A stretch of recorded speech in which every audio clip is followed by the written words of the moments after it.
Bonjour à toutes et à tous, bienvenue dans Réussir, l'émission qui donne envie d'agir. Aujourd'hui, à Atlantis le Centre, le 27 mars 2015. Bienvenue.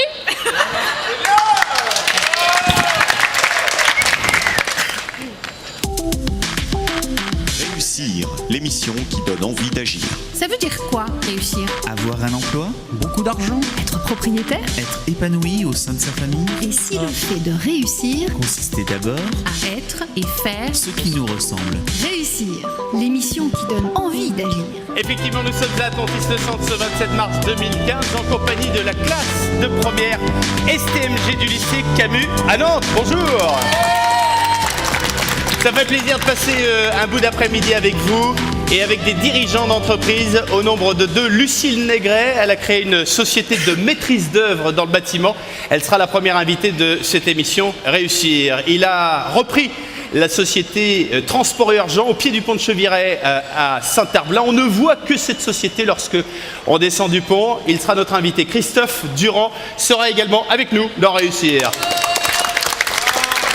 Atlantis le Centre, la ville de Saint-Herblain dans le cadre des Directs Jeunes, l'association Prospectif, la société Impulseur et les établissements scolaires de Saint-Herblain ou alentour, dont le lycée Camus, se sont donné rendez-vous pour vous proposer une façon un petit peu différente de voir votre parcours professionnel et personnel. Une rencontre qui peut-être n'aurait pas lieu tout à fait de la même façon dans la vie de tous les jours. C'est ce qu'on va vous souhaiter durant cette émission avec les 2 interviews de nos invités et durant une discussion autour d'un thème, faire sa place. Ça veut dire quoi faire sa place lorsqu'on a entre 16 ans, 18 ans? Ça veut dire quoi faire sa place quand on a 25 ans, comme c'est le cas de Lucille Négret, ou une quarantaine d'années, comme c'est le cas de Christophe Durand?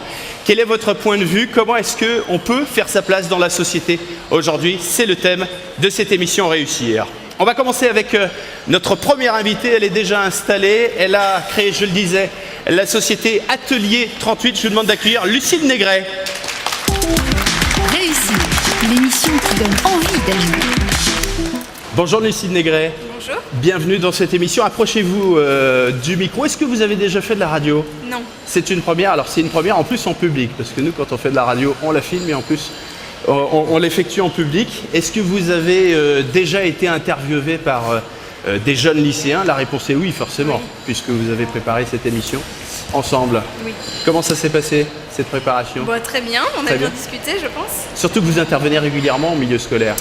Régulièrement, c'est beaucoup dire, mais j'interviens dans le cadre de l'association 100 000 entrepreneurs, donc qui permet de rencontrer, quand on est professionnel, de rencontrer des élèves et de démocratiser les responsabilités en entreprise et le fait d'être chef d'entreprise. On va en parler de 100 000 entrepreneurs et de beaucoup d'autres choses. C'est Florian, David, Salomé et Justine, mes collègues d'interview. Bonjour à vous 4. Bonjour. Et c'est Florian qui ouvre le bal avec une première question. Florian. Donc bonjour Lucille. Bonjour. Donc en préparant cette émission, vous nous avez dit que parmi vos défauts, vous avez celui d'être anxieuse. C'est ça. Donc pourquoi c'est un défaut pour vous? Parce que monter une entreprise, c'est quelque chose qui est assez important. Pour moi, c'est un projet de vie et ça nécessite de la confiance en soi. Donc quand on en manque un petit peu, c'est parfois un peu compliqué. D'accord. Est-ce que ça se soigne? J'espère. Ça se soigne. Ça date pas d'hier, cette anxiété en l'occurrence.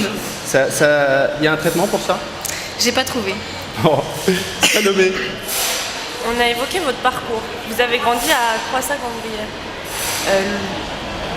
Crossac-en-Brière, tout le monde voit où c'est Crossac? Non? Vous n'avez pas révisé la géographie de la Brière avant de venir? Vous rêvez de quoi à l'époque?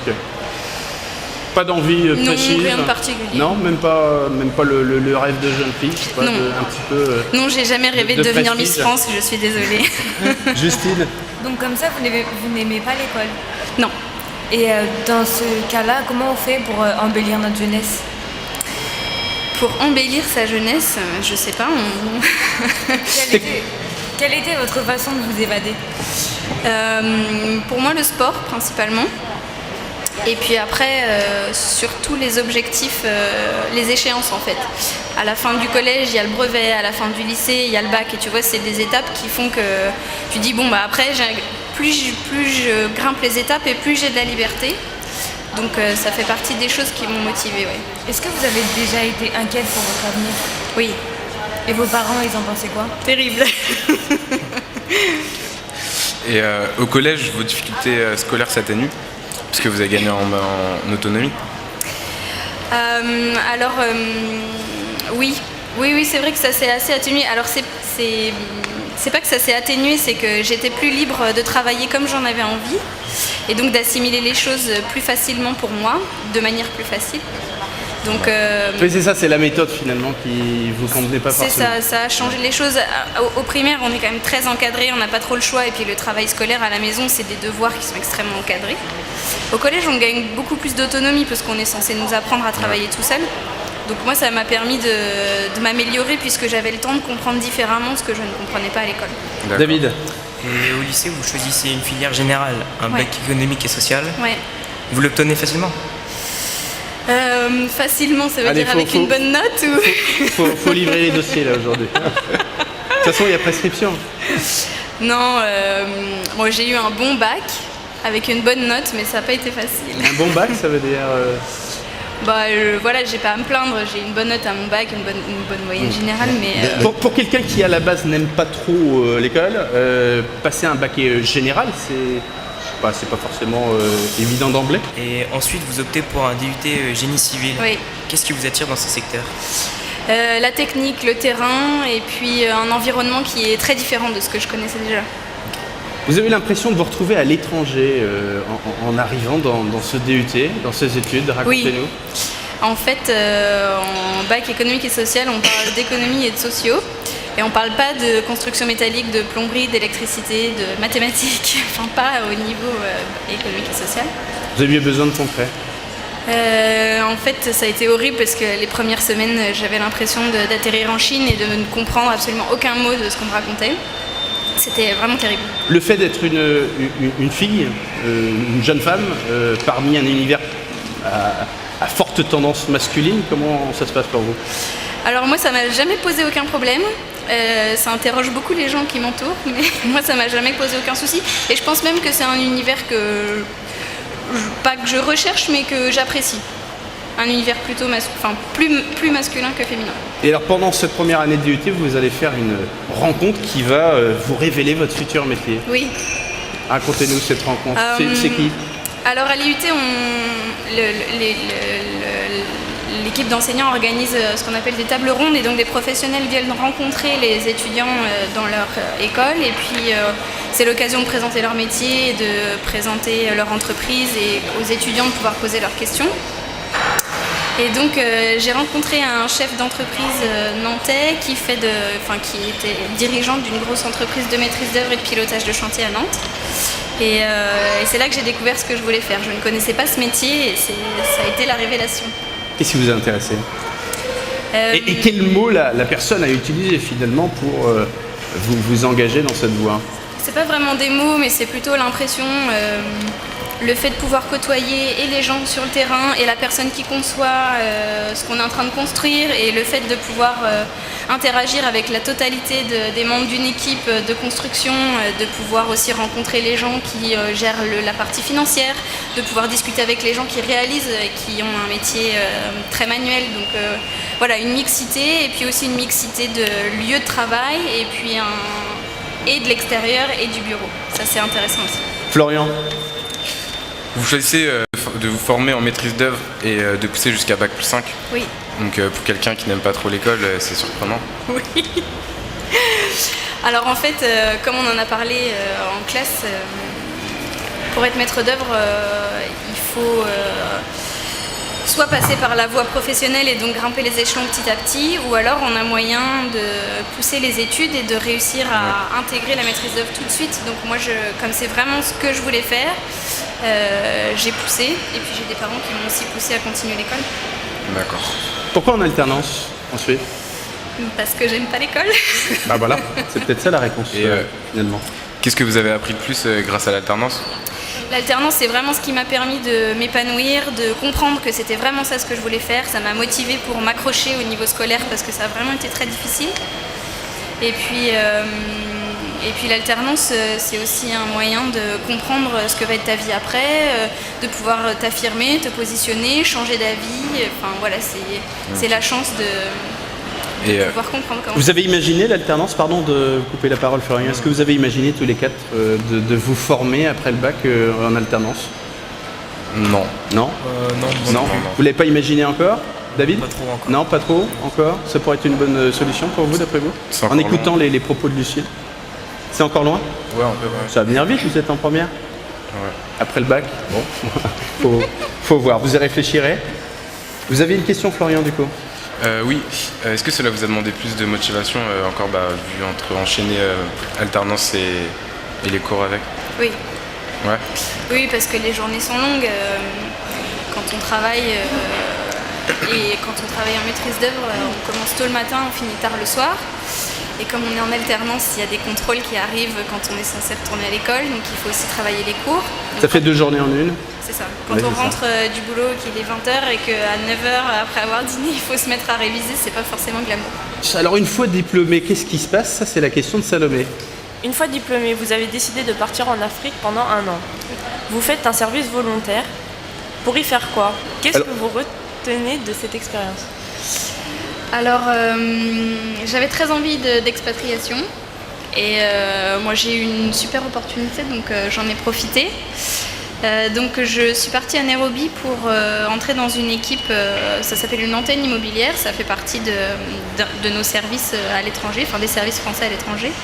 Et donc je m'occupais avec un collègue de la gestion du patrimoine immobilier de l'État dans une vingtaine de pays en Afrique de l'Est et Afrique du Sud. Voilà. Justine? Comment s'est construite votre envie d'entreprendre? À travers cette expérience, j'ai pioché les plus, les moins, à travers mon expérience professionnelle précédente. Voilà, à Nairobi, j'avais un rapport avec mon hiérarchie qui était assez compliqué. Et, une fois de retour en France, je ne me voyais pas redémarrer un travail salarié alors que... Qu'est-ce qui était compliqué?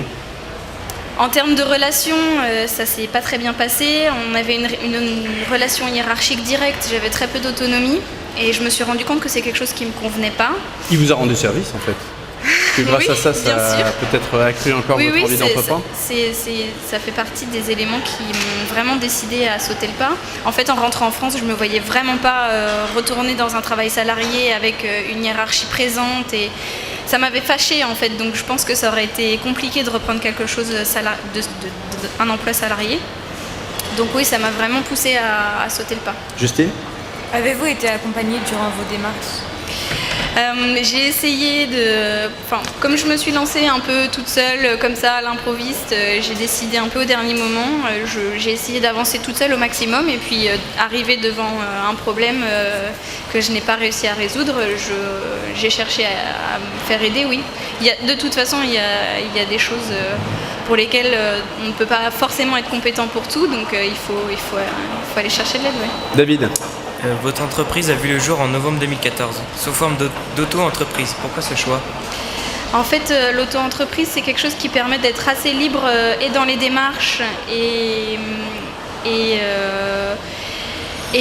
c'est aussi quelque chose qui permet de... En fait, si tu ne rentres pas d'argent, tu ne payes pas de charges, donc tu n'as pas le coût près de l'argent que tu dois payer tous les mois. Et ça, c'était important, ça, de pouvoir entreprendre avec ce filet de sécurité, finalement. La flexibilité, pour moi, c'était très important parce que je ne savais pas du tout où j'allais. C'était un test plus que vraiment quelque chose de très sérieux au départ. Et petit à petit, c'est vraiment devenu sérieux. Ça m'a vraiment intéressée, ça m'a passionnée. Et le fait d'être en auto-entrepreneur, c'est la flexibilité qui permet de démarrer quand on ne sait pas forcément où on va. Auto-entrepreneur dans la catégorie métiers libéraux, en l'occurrence. Profession Un libérale, statut ouais. profession libérale. Florian? Vous dites que l'une de vos principales qualités, c'est d'être différente. Est-ce que vous cherchez à être à contre-courant des autres, à vous différencier?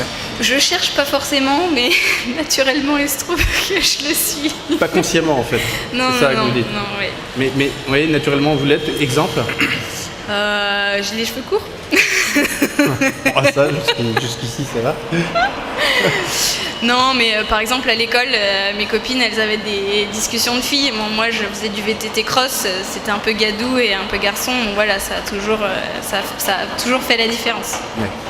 Comment cet esprit de différence rejaillit dans votre entreprise? Est-ce que vous sentez que grâce à cet esprit, vous arrivez à vous différencier?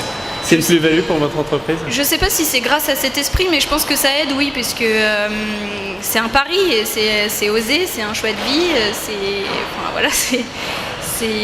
pour moi c'est très osé. Donc, Comment vous présentez en clientèle ou face à des prospects, par exemple? C'est quoi l'esprit de différence c'est pas un de esprit de Lucille? différence, c'est surtout du dynamisme et l'envie de moi réussir dans mon projet, de rencontrer des gens, de pouvoir partager leur expérience et puis pouvoir partager un projet éventuellement. Salomé? Vous avez peut-être un conseil pour ceux qui rêvent mais qui ont du mal à agir? Il faut oser. On perd rien à oser.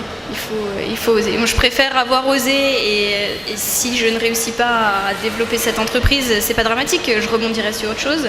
Par contre, je pense que si s'était écoulé un laps de temps assez important et que je n'avais jamais osé, j'aurais eu ce regret.